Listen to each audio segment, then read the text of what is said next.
Welcome to another edition of the River Radio Sports Central podcast, powered by our friends at NovaCare Rehabilitation.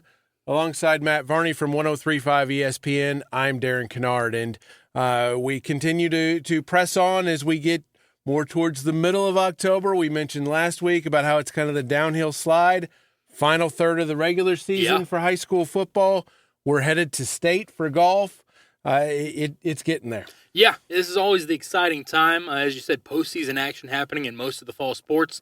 The final third of football, man, this is some of the best games of the year every time because in Southern Illinois, it finally starts to feel like football weather. I know people say that at the start of the season even, but this is when it starts to feel like football weather, this final third and into the postseason. So it's a lot of fun, it's a lot of exciting, and you have really important games down the stretch every single year. And we'll look at some of where everybody kind of sits as we head into those final three games here in a bit. We record on Thursdays. The seedings for volleyball postseason come out later today, so we'll talk about those next week as we'll be able to have an idea of maybe who's going where and at what seed. And I will more than likely have a rant on seedings and pairings. It's the gift that keeps on giving. So, I mean, it is what we do. That's what we love about pairing so much. Even though we hate it, it gives us fantastic content. We can just sit down and say, well, that's wrong, and go with it. This week we had golf sectionals, and again, the way golf is set up, you have regionals, top three teams, and 10 individuals not on those three teams advance to sectionals. Same thing goes for advancing to state. We don't have a ton of teams and a ton of individuals advancing. On the girls' side, the three-time defending 1A champs, Mount Carmel and Massac County, both advanced as teams. Bree Central, a little further out of the Cahokia Conference, also advanced. We have a couple of Salem golfers, Maya Russell and Jaron Harmon, along with Johnston City's Josie Welch, and then Trico's Whitney Lovell and Steelville freshman Lindley Ruback, all advanced as individuals to state. In 2A for the girls, Grace Roper was the only one to advance. And again, the state has been pushed back a week because of Yom Kippur, and so now there is a big there's a gap. It used to be you had the sectionals on Monday. State was you went up on Thursday, first round on Friday, and final round on Saturday. Now that's not until next week. Right, and it's going to be interesting to see how the coaches that have players competing in state, how they're going to train them. I mentioned last week, you might have a coach to say, we're going up there this weekend, and we're going to get you prepared, get you used to the course. Now, of course, the holes might be in slightly different places when it's actually time, but, get used to the fairway and everything that you're dealing with out there and kind of have a game plan going forward. Not everyone's going to do that, but they'll probably have other ideas on how they're going to go forward with it. It'll be interesting to see, and for the players that maybe say, nah, that's okay, or no, I've got plans already this weekend, I can't go up there. Well, in 2 weeks, coach is probably going to be sitting there telling you, I told you so. I told you so. Now, Benton is the only boys team to advance to state, and I talked to head coach Reggie Norman after they won the sectional down at Union County. And you could just tell they're going to get back in the lab and work on some things. They've dealt with some struggles here in the postseason a bit. They've won both plaques. The scores haven't been great, and there's been whether it's pin placements and this, that, and the other. But this gives them the opportunity to get in and work on the short game, work on the putts, maybe get some guys that maybe had been struggling a bit. Struggling again, I use with air quotes, but to challenge for a trophy, they're going to have to be clicking on all cylinders. Yeah, it's needed without a doubt. Like you said, they've struggled a little bit here and there, but they're going to get back to their dominance. I suspect. When you give teams that have maybe struggled a little bit but are used to success, and then you give them a week and a half to prepare. Look out, because that's exactly what they usually need. Whether it's a little bit of time to recover from an injury or hey, it's just not, my swing's a little off. You give them that little bit of amount of time, and they're usually going to figure it out. So this is going to be a good time for Benton. I'm looking forward to see just how much it plays out at state. Only 3 1A individuals advanced, including Bronson Tippett. The freshman from El Dorado finished third at the ZRC 1A sectional. Also advancing from that sectional, Ethan Kessler from Hamilton County and Aiden Willis from Carmi-White County. So the Black Diamond well represented there by those three guys in 1A. And again, state next weekend at Bloomington. preliminary weather outlook looks okay. It does. But we both know that can change in a hurry. Right, without a doubt. When you're golfing in a valley, you never know what's going to happen. It just takes a little bit of a gust to just make everything chill the rest of the day and have frost on the on the morning dew. So we'll see how that all plays out. But yeah, currently, and I know it's 10 days away, but currently things look good. So fingers crossed that things stay good. Yeah, here's hoping for the love, because that's miserable when it's cold and nasty up there, and it usually is at some point. But we talked about volleyball seedings coming out today. Most of the other the postseason soccer, I believe they've released their pairings and such. Around here, AJ Cobden claimed the River to River championship. Carbondale beat Marion to end up splitting the South 7. Yep. So those teams both won at home, and so they end up with a split there. And so some interesting conference action in soccer, and then with football, we're winding down the conference slate. And as we look into it, it's some.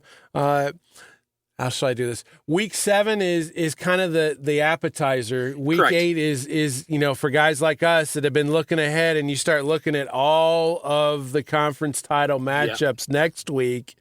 It's hard not to overlook this week. In the past couple of years, that is how it has seemed to just end up. That it always seems past maybe 2 or 3 years that it's coming down to the final week, and the two that are fighting for it are going to be the ones that match up. So it'll be interesting to see that Black Diamond matchup. I'm looking forward to, obviously, doing Murfreesboro. I'm looking forward to Carterville, but Murfreesboro we'll talk about. But they got to get through Harrisburg Friday before they can even think about fighting for a conference title. But there's a lot of good matchups next week. And like you said, it's the appetizer this week that you're like, oh, let me have a mozzarella stick. Yeah, and well, I've had a few of those.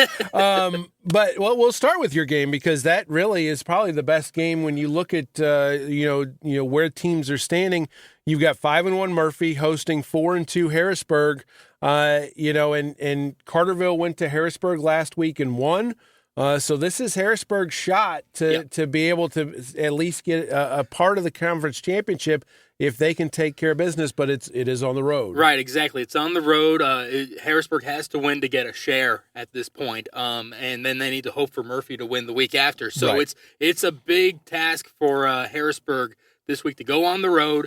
But the thing is, they remember what happened last year in Week 7 and in the quarterfinals. They remember losing 40-0 at home, and then losing at the last second in the quarterfinals 25-20 to the Red Devils. So the guys that were there last year, they've got that in their memory. I guarantee you they've probably been listening to the call that I posted online after that quarterfinal game. I guarantee you that they've listened to it, that they've been looking at the film and everything, and they've got that fire in them this week. I have no doubt it's going to be a good game, and we're going to find out at this point. It was what Harrisburg last week. Was that a fluke in terms of Carterville and losing the way that they did? And also we're going to find out, is Murphy the train that just can't be stopped that we've seen most of this season? So it'll be a good game, and we're going to find out a lot about those two teams real quick. Of course, Murfreesboro last week stepping out of conference. They were the odd team out in the Ohio. They go to Madison and win 51-6. Harrisburg lost at home to Carterville 28-7, and really the Lions dominated that one from the get-go. Carterville goes on the road to Massac County this weekend. Of course, the Patriots have had their struggles, but you talk about the potential of a trap game. Yeah. You've got Murphy coming to town next week in what figures to be for at least a share of the conference, if not all the conference marbles. And, again, if Massac County's record is not good, and Carterville's clearly the favorite, but this is that ultimate trap game. Right, without a doubt. And I mean, Brett Dial is going to sit there and tell you there's no such thing. But at the same time, we know 16 and 17-year-olds and how they can go ahead, take the emotions from the week before, and how we had a huge win over what was supposed to be a dominant force in our conference, and then start looking ahead and just completely forgetting about Massac County. Massac County is not a bad team. They just have a bad record. They have some athletes out there that will kind of jump out and scare you if you are not preparing for them properly. And you look at, the transitive property, which we know doesn't work. Harrisburg beat Massac 63-6, and we beat Harrisburg 28-7. So, and we're going to beat Massac 91-7. No, that's not the way it works. And again, I think that Carterville's the favorite, but you can't stub your toe with Murphy coming to town next week. Especially when here's the thing: Carterville has not had a home game since week 3, I believe it is. It pays its toll on you when you're on the road for a full month, and then your final road trip is to Massac County Metropolis. It is it's not an easy trip, and then so if you're not prepared, if you're not focused, walking into Massac County, they can trip you up, especially when you're kind of worn down and you haven't had the comfort of being able to go right home afterwards. You got to get on that bus and deal with the emotions and everything. It's not an easy trip one bit, and so there's a lot of factors here that could work in Massac County's favor if Carterville doesn't come prepared. Patriots lost at Heron last week, 28-0. The Tigers are the odd team out in the Ohio this week. They go on the road Saturday out of conferences. They go to Prairie Central. That is a 2:00 game there. On the other side of the river, of course, you have DuQuoin and Nashville both sitting at 3-0 in the conference. Both are 5-1. Both figure to be heavily favored this weekend as Nashville will travel to Pinckneyville and DuQuoin welcomes AJ. Last week, DuQuoin really took care of business, beating West Frankfort 39-18. Nashville, a 27-10 win over Benton. So the two leaders both win by 3 scores, and they really kind of have separated themselves again, setting up for next week. Yeah, and that was kind of my focus on the River's Mouth podcast last week about just the fact that these were 2 huge games for the Franklin County teams to go ahead and say, you haven't forgotten about us. We're still in this race. And instead, they both lost by substantial numbers. And so it is what it is. It's become a 2-team race for the Mississippi at this point.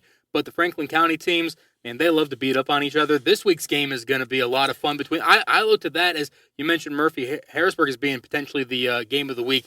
That game might honestly have that potential too. I think that game is the most important game. I agree. Of the week because you're sitting there, Benton and West Frankfort both 3-3. When you look at the schedule down the stretch, it maybe favors West Frankfort.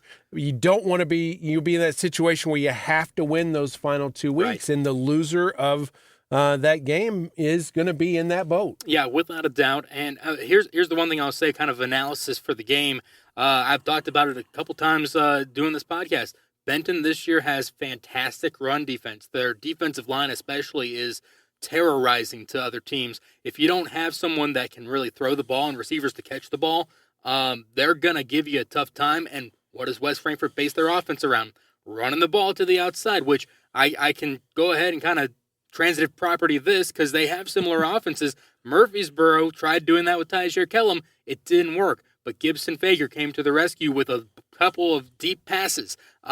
Can West Frankfort come up with that with their sophomore, Lucas Parker? They have some good wide receivers, but they're going to have to take a step up here to beat Benton this Friday. So we'll see how it goes. I'm very interested in that game. And can Travion Johnson find a way through that really a 9-man front a lot of times that Benton has shown? That's the question that will have to be answered.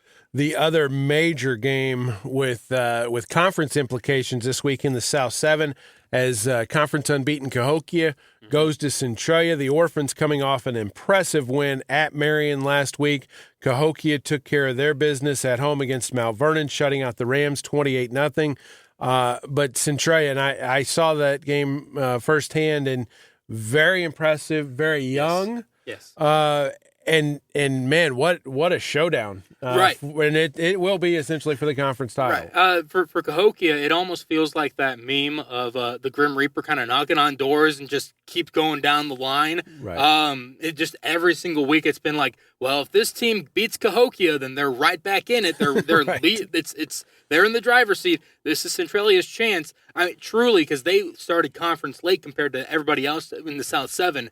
They have a chance here to pick up a huge win against a very good Cahokia team. If they get it, they're probably going to win the South 7. But if they don't, it's Cahokia's conference. Right. Yeah, Cahokia clinches with a win. Of course, Centralia next week has the rivalry game to close out conference play against Mount Vernon. It's non-conference action for both Marion and Carbondale. The Wildcats have lost 2 in a row after the 4-0 start. They are at Collinsville, who is 3-3. Also, Mount Vernon, also an out-of-conference as they go to Granite City, who has really struggled. Carbondale picked up a win against Granite City last week, and they host a team out of St. Louis. So some opportunities there for Carbondale, Mount Vernon, and Collinsville is a team, like I said, sitting at 3-3. Yeah. This isn't the same team the last couple of years that made the 7A playoffs, so it will not be easy for the Wildcats to go on the road and pick up the win, but it's not a game that you're going, okay, we are really going to have our, tough time of it. Right, and I look back at the Carbondale-Collinsville game in which the Terriers, and this isn't a knock on the Terriers, but they hung with Collinsville for a good amount of that game before Collinsville kind of ran away with it at the end. But this is an opportunity for Marion, who by all looks for the most part like the better Carbondale than the Carbondale team. We can have that conversation next week. But nonetheless, if Marion is supposed to be better than Carbondale, then they should be able to, if nothing else, have a close game with Collinsville. And that's all the Wildcats need. They just need to be in the game at the end. We've seen it every single game that they've won, basically. You let them be in it at the end, and they're going to find a way to pull out a win. And it would be a huge win in a lot of different facets. They'd be eligible for the playoffs. You'd get over that hump from last year as well. Getting to win number 5 for this team is going to be huge. They just got to get there. And, looking ahead to their schedule, they close with 2 home games, Carbondale week 8 and then Mattoon week 9. So those are some winnable games, but I don't think you want to head into those final 2 weeks having lost 3 in a row after, after what happened last year. Yeah, it just has a bad taste in your mouth, and then everybody's scrambling a little bit. Getting the win this week would just set the table, basically, for them for that final 2 weeks. What happens against Carbondale is what happens against Carbondale one way or another. It's a big rivalry game. But at least for Mattoon, if you're looking at it that way, at least if you were to lose to Carbondale in week 8, walking into Mattoon, at least it's just a 1-game losing streak rather than potentially a 4-1. Right. And when you look at the South 7 playoff-wise, Cahokia 5-1, again, a chance to clinch the conference and get a playoff bid. Centralia's at 4-2, Marion at 4-2. Playoffs start now for Mount Vernon and Carbondale. Actually, they started last week for Carbondale, coming up with the win over Granite City at 2-4. Both of those teams, they've got to win out to reasonably have a chance at the playoffs. Yep, that is the case, and it's so strange when you're talking in week 5 sometimes for some teams, and it's, hey, their playoffs have already begun. Meanwhile, you've got a team that's maybe 3-1 or 4-0 coming into that week 5 matchup. But yeah, week 7, a lot of these teams, this is when officially coaches start talking about hey, we got to win out, and then we got to keep winning in the playoffs if we want to have a shot here at state, basically. And coaches kind of have reasonable expectations when you get to this point in the season, but they also say, we want to keep playing. And so you got to win out if you're these teams. That's your only way to keep on playing with the players that you have. When we move to the Black Diamond, you've got unbeaten Cecil Waltonville at El Dorado. The Eagles are 3-3, coming off the bye week / forfeit win from Vienna Goreville. So an important week for the Eagles. And we mentioned trap games with Carterville. For SVW, you've got Johnston City lurking next week. Yep. And this trip to El Dorado really is one of those that could jump up and bite you, because El Dorado traditionally plays SVW very well. Yes, they do. And I can tell you that last week when I was talking with Coach Mike Rude of the Red Devils, they had just been named the team of the week, and I was telling him, hey, I'd like to come out at this point, and because we were behind on stuff, I was like, I'm going to have to come out next week. And so he gave me a time, and he said, yeah, please do not interrupt practice because we have a very important game against El Dorado. He was very serious about it. He wasn't joking by any means. He knows how big of a game this is. And, yeah, for the Red Devils right now, they're flying high. They're number 9 in 1A right now. They probably are sitting there saying, who can beat us? And that's when you sit there and ask as a team, yeah, who can beat us? That's when someone creeps up and beats you. So you got to stay focused if you're the Red Devils. And really, you have a situation with Johnston City. We mentioned El Dorado taking the forfeit. Johnston City was scheduled to play Vienna Goreville this week.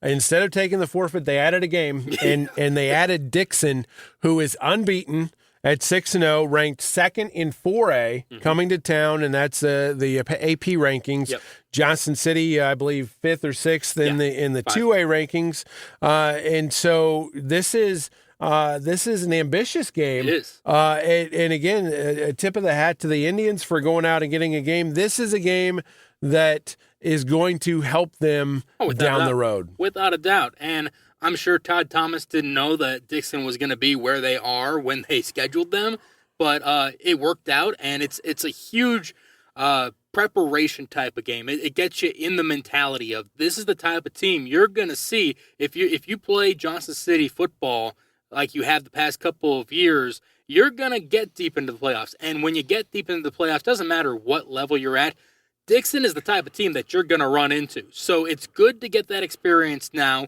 then run into Cesar-Villiers next week. They're going to be running on all cylinders come postseason time, the Indians are. This is a fantastic get for them. Again, I'm sure they didn't know that Dixon was going to be near the top of 4A when they scheduled them, but they know they're a traditionally good team in the 4A district, and so this is a fantastic matchup. I'm looking forward to see what happens. Hey, why can't the Johnson City Indians do it? Do it like Derrick Rose. Why not us? So we'll see what happens there. Obviously, Dixon's probably coming in from the outside perspective, probably the favorite, just because they're that good. Right. But Johnson City's at home, and you do not count out the Indians when they're at home. Dixon, just a little background, their head coach, Jared Shaner, used to be at Mount Vernon. He's now the coach of the Dukes. Their enrollment 760.5, which I'm not sure how the half works, but that I do know. But looking at their scores, they have given up 48 points all season. Nobody has scored more than 14. Yeah. Meanwhile, their scores 56, 35, 63, 40, 56. This past week, they beat Winnebago 70-7. And then this potentially is the trap game for them because next week they've got Byron. The Dukes are in the same conference as Byron, the juggernaut that won 3A last year. So again, they're going to have to be making the long bus ride. This is a Friday game. So a lot of things working for Johnson City. Again, I'm very interested to see how this plays out. Yeah, I hope it's a good game. I hope that Johnson City gives them all their money's worth, and it ends up being a game that goes down to the wire. That's probably the best case scenario at this point. Hopefully neither team blows the other one out because you both need the experience. You shouldn't expect Dixon to get blown out by a smaller team by the way that they've been playing games this year so far. But if Johnson City can keep it close, that's the first key. If you get the win, awesome. But right now, you're playing with house money. Take this experience and then go ahead and apply it to week 10, 11, 12, as far as you can take it, basically. Also back in Black Diamond play, Carmi-White County, who won last week to become playoff eligible. They can clinch a playoff spot with a win at Edwards County. Fairfield's at CZR, and Hamilton County's at Flora.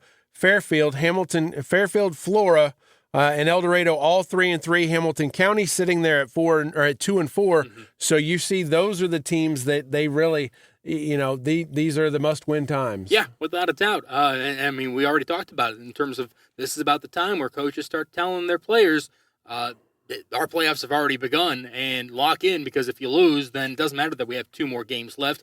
It's over. So it's a lot of fun this time because you see players that kind of start to click for everybody.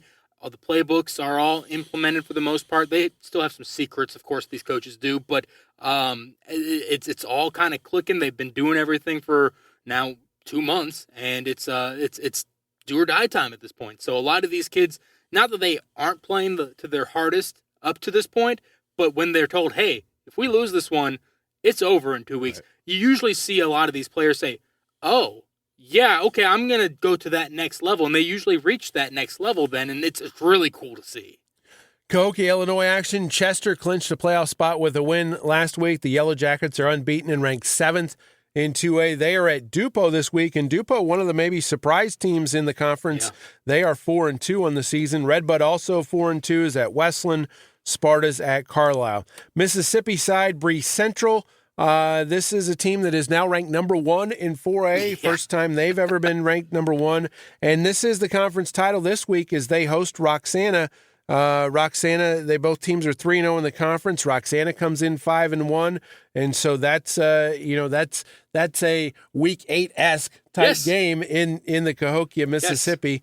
The other Mississippi game has Freeburg hosting East Alton Wood River. In the Little Illini, of course, last week, Olney went on the road and beat Mount Carmel soundly. Yes. So the Tigers, they are now, I believe, 8 and 3A in the state rankings. Yeah. And we mentioned that of course Murfreesboro also they're number 10 in there at number 10, and so Olney goes to Paris this week, so they've clinched a playoff spot already.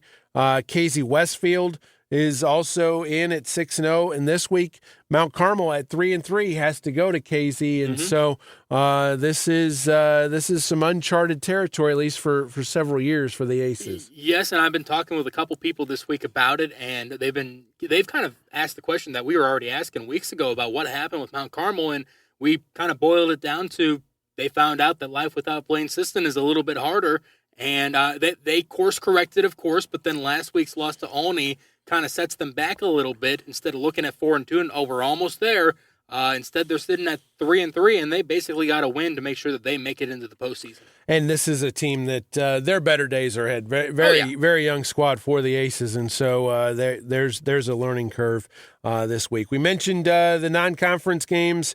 In the Mississippi, in more conference games, Mississippi Valley, Jerseyville at Mascoutah, Triad, who's unbeaten's at Highland. That's a very interesting game as Highland 3-3, and then also Waterloo at 5-1 at Civic Memorial. Southwestern Conference, East St. Louis is at home against Alton. It's Belleville East at Edwardsville. Again, it's East St. Louis and Edwardsville. Tell me if you heard this before, a Week 8 showdown. That is truly a Week 8 showdown, yeah. That's on the docket. O'Fallon at Belleville West, and then, again, a couple of the non-conference games. Altoff at Mater Dei, Perryville's at Marquette, Alton Marquette, and then Heron Saturdays at Prairie Central, and then Madison is at Red Hill. Both of those games are 2 o'clock on Saturday. So even though it is it's not Week 8, But the appetizers can still be pretty good. Oh, yeah. That's why a lot of people sometimes order appetizers for dinner. So this is the exciting part of the football season. Not that the first 6 weeks aren't, but this is just this is when you look around and you're like, man, I love football. And we get ramped up for this is truly, we talk about appetizer, main course, dessert for week 7, 8, 9. This is really the appetizer for the postseason here. You see a lot of good games at this point. And so I'm ready. Let's go. Let's do it. And we will start next week once we get through Week 7's action. We'll start paying more attention to playoff points because then who's on that borderline of getting in if they do get to 5 wins, and then you get into seedings, and we'll kind of break down all that and what all that means. But we might also see we might have to look at the eligibility for in terms of enrollment. Right. Because I was talking with Steve Webb yesterday, my color guy on Murfreesboro, and he was telling me right now Murfreesboro is in 3A. Their cutoff is 575.5, which is exactly what Murfreesboro has. Now I expect them to still get into 4A. Right. But that's what we see. That mark always moves a little bit every single year, and you never know where these guys that are kind of on both sides are going to end up. And people that don't know the process are always like, well, how do they not know what class they are? And especially folks that maybe grew up out of state or not accustomed to that, and essentially they take the top 256 teams by record and then by playoff points, and then they divide them in 8, and so that's why there can be some fluctuation between classes. Yes. You could be on that borderline 4-5A or 3A, 4A, right? And so that's where things get in. They take the 256 first. It's not the best 32 teams from a predetermined pool, and so that's where we get a little bit of difference in where. And I would say this: look, the guys that do the projections and stuff, they clearly have way more time than I do. But at this point, it's guesswork. It is, and I mean. You can do all that if you want to, but at the end of the day, I mean, you mentioned it, 16, 17-year-old kids, you're projecting who's going to win and who's going to do what down the stretch. Okay, this team's going to go 1-2 down the stretch, or 2-1, 3-0, whatever. And then you're going through and taking the 256 and divide them. And so, I mean, I've seen some that, the project, the cutoff for 2A is going to be 418, and nobody knows. Yeah, we don't. Stop. And as we mentioned, this is, aside from the postseason, the most competitive part of the year. What you look at and say, they're going to go 1-2. No, that 1 turns into a 0 for that game because of just how competitive it is. And you don't realize that team, they're fighting for a postseason spot as well, just at a different division. So you never know until you get there. And that's why we play the games, because anything can happen. Absolutely. And all the talk of appetizers has got me hungry. So we're going to wrap this up. That's it for another edition of River Radio Sports Central's podcast, brought to you by our friends at NovaCare Rehabilitation. For Matty V, I'm Darren Kinnard. Have a great weekend, everyone. We'll talk to you again next week.